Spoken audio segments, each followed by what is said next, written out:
Saya sudah pelajari, saya sebenarnya kan administrasi negara, tapi saya kan ditaruh di kita itu di Fakultas Politik Pemerintahan. Nanti orang karena kegiatan keislaman nanti perspektifnya itu. walaupun ada Pak Muhajir misalnya, tapi nanti posisinya beliau susah.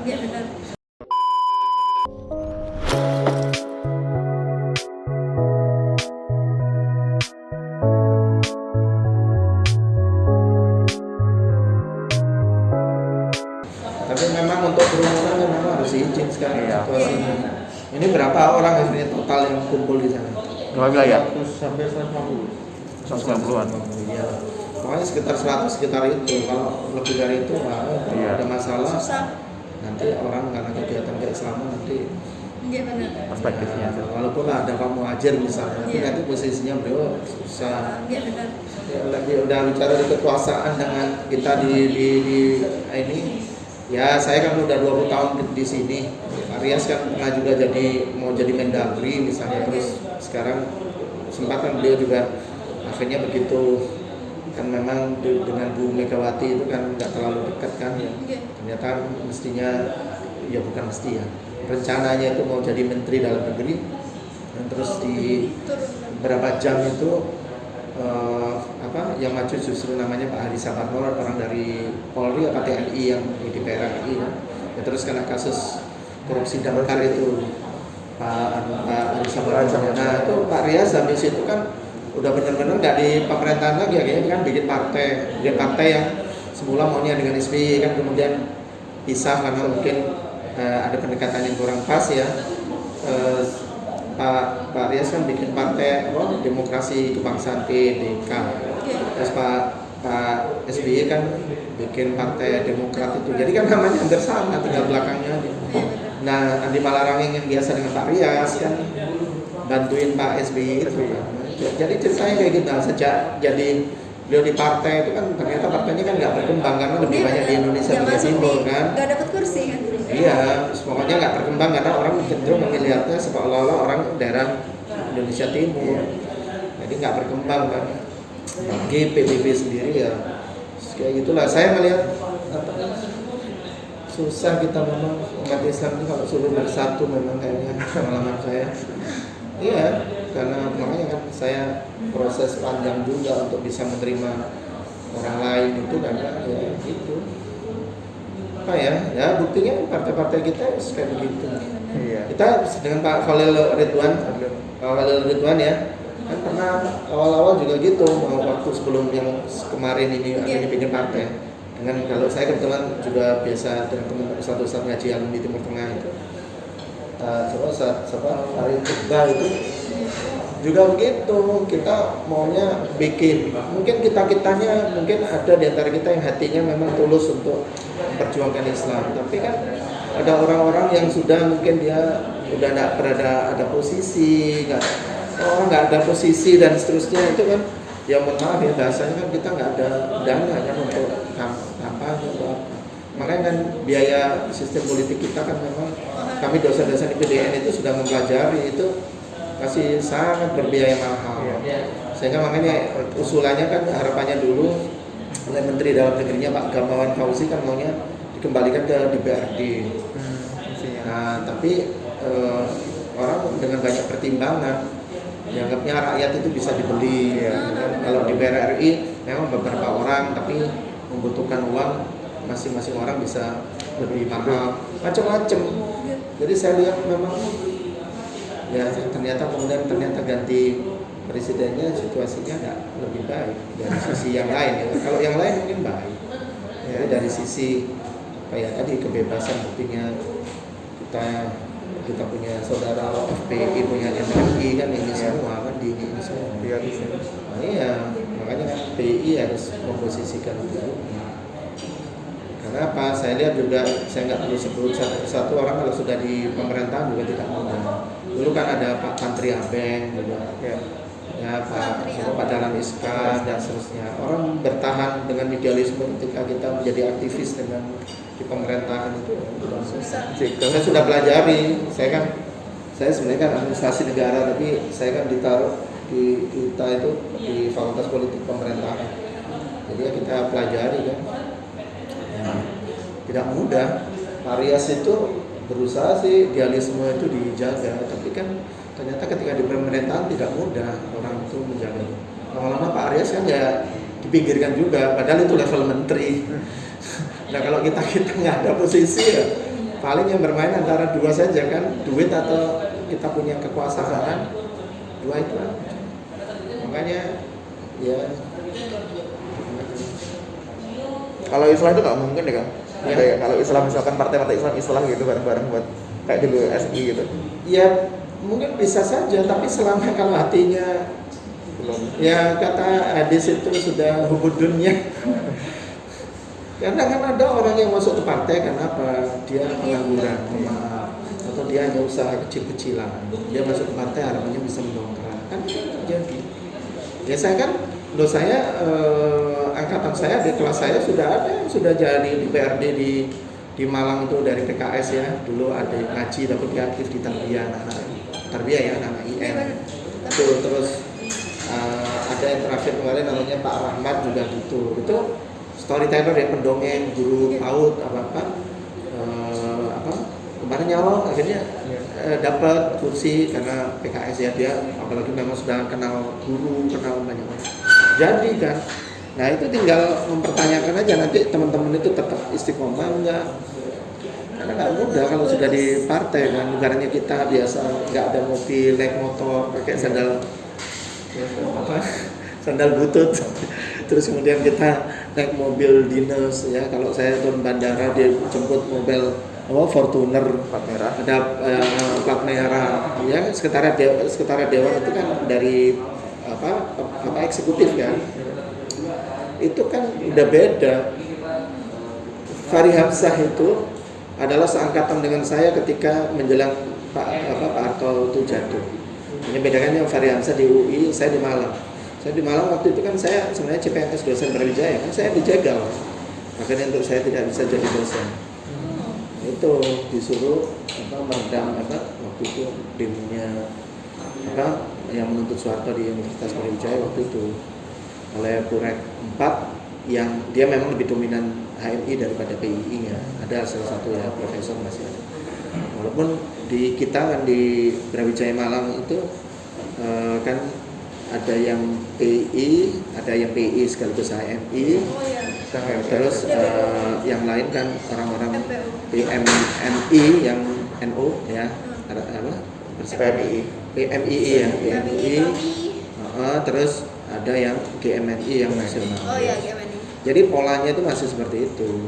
Nah saya waktu itu, padahal bapak mertua saya itu dekan, guru besar, tapi saya memang nggak bawa nama, orang nggak tahu kalau saya sebenarnya putra mantunya bapak mertua saya itu.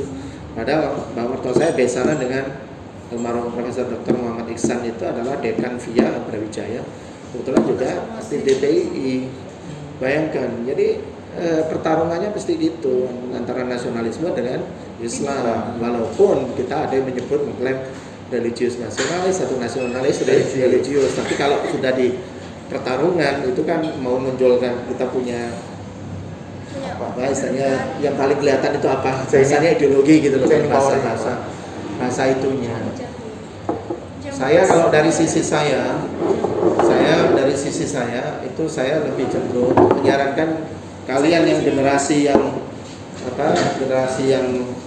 istilahnya ya saya nggak hafal usia kalian, pokoknya generasi yang paling sekarang itu kelemahannya kalau kalian tidak senang belajar sejarah. Menurut saya ya, di training itu yang harus diupdate itu adalah tentang informasi sejarah pergerakan itu.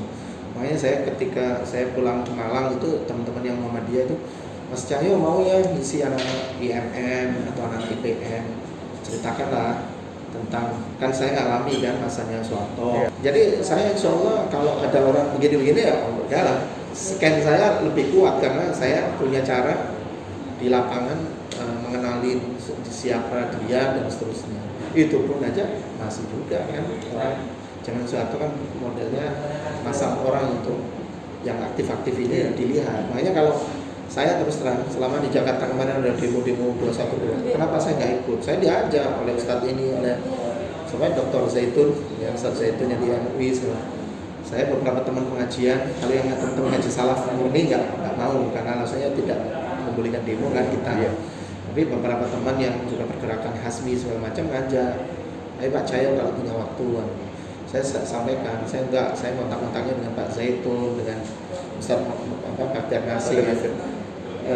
Karena begini, fakta kan, ternyata ketika mendukung salah satu calon presiden kan, nah itu kalau bahasa kita di ilmu politiknya kan kita dimanfaatkan dong namanya. Ditunggangi. Iya, kita kan dimanfaatkan, ditunggangi apapun, iya kan? Karena bayangkan kekuatan umat Islam sendiri rupa, tapi ujung-ujungnya dia hanya untuk mendapatkan kekuasaan. Jadi dari situ kita sebenarnya juga tidak kecewa. Ini ustaz-ustaz di Malang Jawa Timur yang ngaji-ngaji salaf juga kan banyak yang mendukung istimewa ulama gini. Tapi kalau kita tidak belajar politik real, ya itu dimanfaatkan kan namanya. Iya kan? Setelah susah payah orang begini-begitu orang diributkan sudah dipojokkan kita. Teman-teman 212 kan dipojokkan segala macam, ya kan? Jadi apakah kita dapat sesuatu? Nggak dapat kan? Ya jangan sebagai perjuangan saja. Jadi itu kalau saya wawasannya harus seperti itu. Kalian harus ngerti sejarah karena banyak anak-anak sekarang merasa dia banyak tahu hal-hal yang sekarang ini. Tetapi masa lalu itu menjadi penting. Saya yang senang belajar, senang baca. Kalau datang ke rumah saya pasti semua orang udah tahu rumahnya siapa, Pak Cahyo. Oh yang banyak bukunya ya. Rumah saya satu-satunya yang saya bikin taman baca masyarakat. Oh berarti masyarakatmu boleh ke sana? Boleh, cuman kan kalau masuk kampus kan agak repot sebenarnya. Oh iya. Hanya kita biasanya sebulan sekali atau 2 minggu sekali kalau ada komunitas belajar. Saya kan bina komunitas belajar. Ya orang-orang belajar tentang SDM, tentang motivasi, achievement motivation training kayak gitu. Kayak Muafik kalau di Pak Muafik di Malang kan senangannya training kan, isi pelatihan motivasi. Nah saya kayak gitu juga. Nah itu sebulan sekali atau sebulan 2 kali.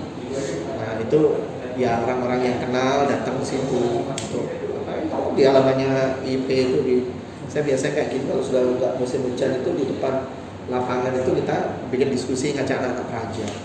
Makanya anak-anak praja itu saya berikan wawasan. Saya kan ngajar kan, ya saya berikan. Saya kebetulan kan disertasi saya sejak dulu kan yang concern tentang politik Islam. Jadi saya berikan sistem ini sambil kita puncakkan harus begitu. Kita jadi pejuang yang bisanya di dunia pendidikan yang kita memberikan pemahaman yang benar.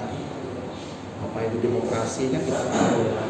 Jadi saya sendiri ya nggak sepenuhnya juga kalau mungkin di kita Pak masih Muhammad Yarham ya tentu kan pendekatannya Islam tapi ya pakai demokrasi artinya ada demokrasi dalam bingkai Islam. Pak Cimbi kan pasti begitu. Kalau saya malah sepenuhnya saya nggak setuju. Walaupun tetap saya memahami demokrasi itu apa. Nah, ya begitu.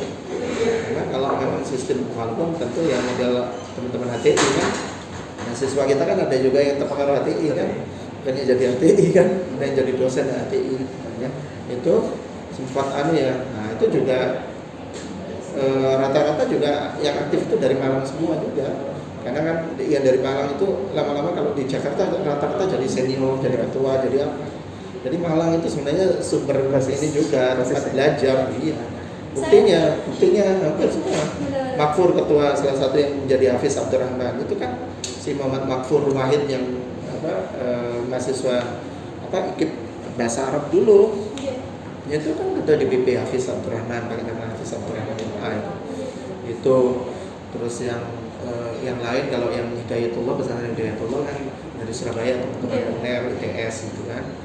Ya kalau di sini juga orang akhirnya tahu kan saya di Jakarta yayasan-yayasan Timur Tengah. Jadi saya begitu di Jakarta memang saya lebih banyak kumpul kemudian yayasan-yayasan Timur Tengah ada yang tahu citra saya dulu di Malang. Saya dulu waktu di Malang itu senang minta buku ke Lipia, di Jakarta di situ. Saya kan sampai model-modelnya Lipia itu tahu juga. Akhirnya kalau ganti orang itu ada namanya Yoyo saya itu yang dari Malang buku gitu.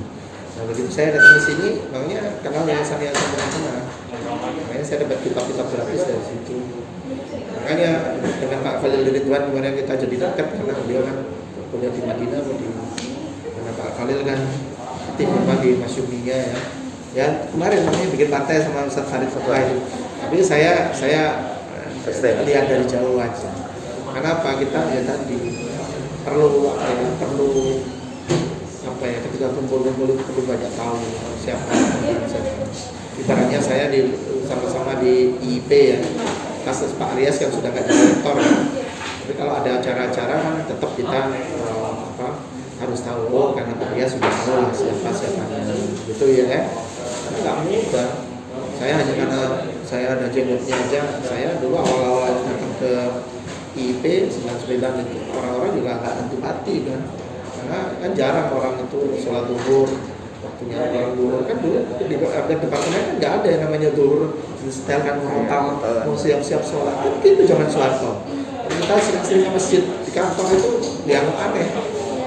Dan itu perubahan besar makanya menurut saya kenapa saya sekali waktu itu malah mau sharing-sharing saya lebih senang itu lebih senang kita yaitu tadi wawasan ini kemudian polanya harus kita paham.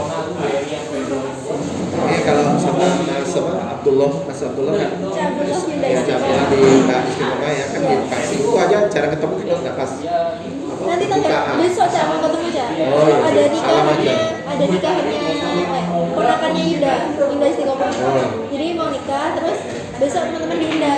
Oh gitu. Ada 17 KBRI mau datang. Oh sudah. Pukul 9 undangannya besok.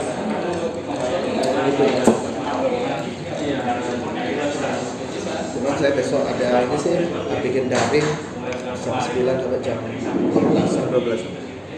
Itu jam 1. Saya kebetulan aktif jadi mitranya perusahaan nasional untuk mengembangkan minat baca. Saya kan senang ambil buku. Jadi itu gambarannya kalau masa lalu yang sangat memiliki relevansi dengan masa sekarang. Karena kita bisa membaca. Makanya saya kalau ada pengamat-pengamat politik tak lihat kalau dia mantan ini mantan itu masih ada secara karena saya tidak punya saya kalau hadis itu nggak punya perawinya dari mana. Makanya kalau saya di Malang misalnya ini Mas Andri tadi ya, Andri Kurniawan, Andri kan dulu juga di backup sama Pak Yai Misbah MUI kan orang PI dan seterusnya. Tapi Mas Andrinya sendiri nggak sepenuhnya PI tapi dengan orang-orang Mas Uni kan di backup ya, di PI ya. Itu caranya menyampaikan kan bercabang aja tentang Islam, Kristenisasi. Nah itu saya kadang ya saya sampaikan. Memang beda-beda cara penyampaian itu. Jadi itu paling tidak kan saya tahu Mas Andri siapa gitu.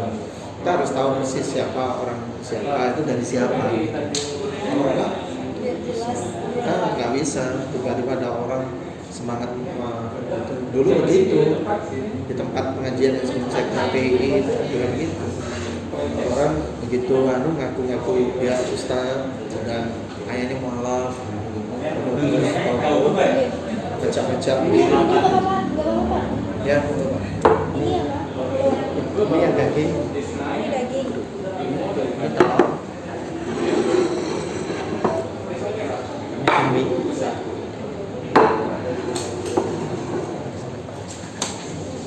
Oke, monggo kalau yang sambil makan aja, saya yang ngomong. Siap. Tadi makan nggak salah. Itu yang kajian tentang demokrasi itu kan udah sampai detail belum pembahasan. Kira-kira apa namanya istilahnya penggantinya gitu. Teknisnya bagaimana kalau memang mau diganti. Biar nggak mahal istilahnya kan demokrasi. Ya, makanya kita harus mengeksplorasi. Kalau mau nyebut demokrasi, ya demokrasi yang ala Indonesia itu seperti apa? Bisa begitu. Kemarin kan karena saya sempat udah sampai dengan terutama dengan Mas EF, saya follow Pak Fakta kan kita udah ngerti ya masyarakat yang merintisnya termasuk ada Pak Prof Rias kan. Itu pernah saya diskusikan ketika rame-ramenya orang habis reformasi kan banyak korban kan, konfliknya vertikal horizontal kan. Tahun berapa Cak?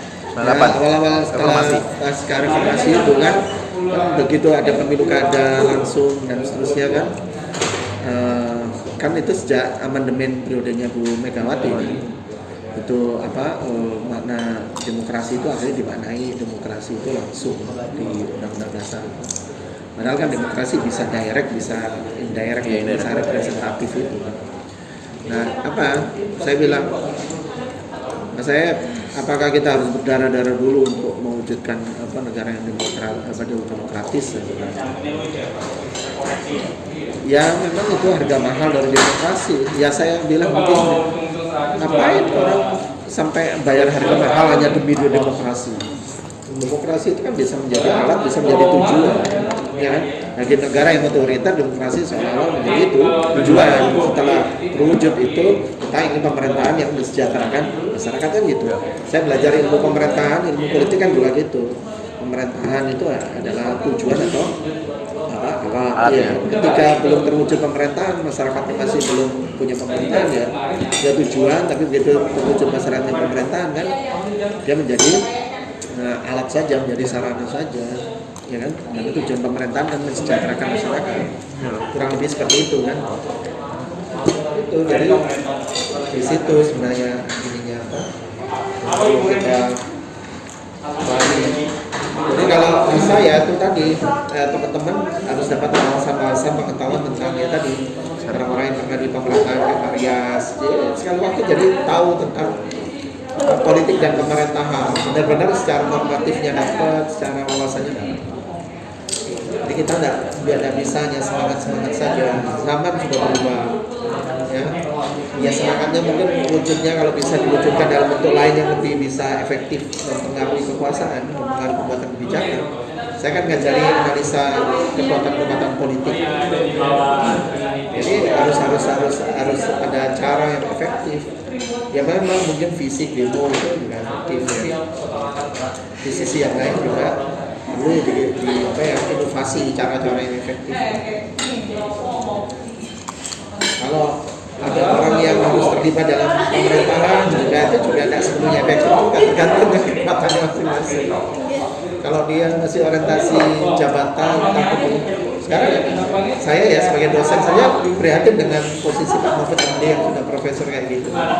Kita lihat ya posisinya. Saya aja berharap ke teman-teman UII itu mudah-mudahan kalau Pak Mahfud MD balik ke UII, orang-orang nggak bisa menerima Pak Mahfud MD gitu. Biar jadi hukuman bagi seorang intelektual itu kan lebih baik kalau perlu ya mau diri mundur kalau perlu daripada hal-hal yang saya yakin nanti nurani gimana ada orang muslim yang itu meninggal masih alasan ini gitu muter-muter ya kan itu kan sudah hati nurani kita siapapun dia salah nggak boleh membunuh gitu saja pemerintah juga nggak boleh kita kan belajar pemerintahan